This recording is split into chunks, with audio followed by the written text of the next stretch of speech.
Hello traders, in this video we are going to be talking about ICT Optimal Trade Entry. All right, so ICT Optimal Trade Entry, often called OTE. All right, it's a concept that uses Fibonacci retracement levels to find precise entry points in the market.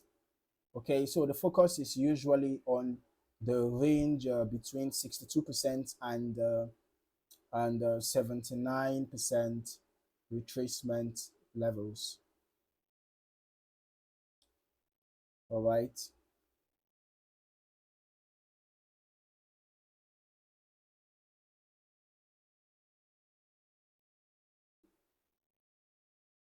So this area is considered a premium or discount zone depending on the trend.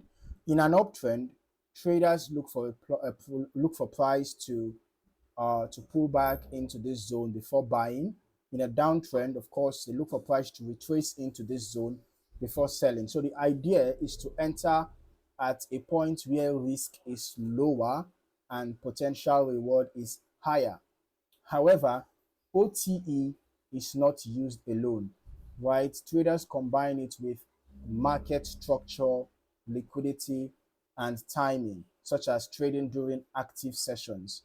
For example, if price should retrace into an OTE zone, and also align with maybe a resistance level, all right, um, or liquidity area, it strengthens the setup. So the key takeaway is OTE helps refine entries by focusing on deeper, more strategic pullbacks rather than chasing price. All right, so if you found any value in this video, don't forget to like, subscribe, and turn on your notifications so that you don't miss out on more valuable trading content. Thank you for watching. See you in the next video. Happy trading.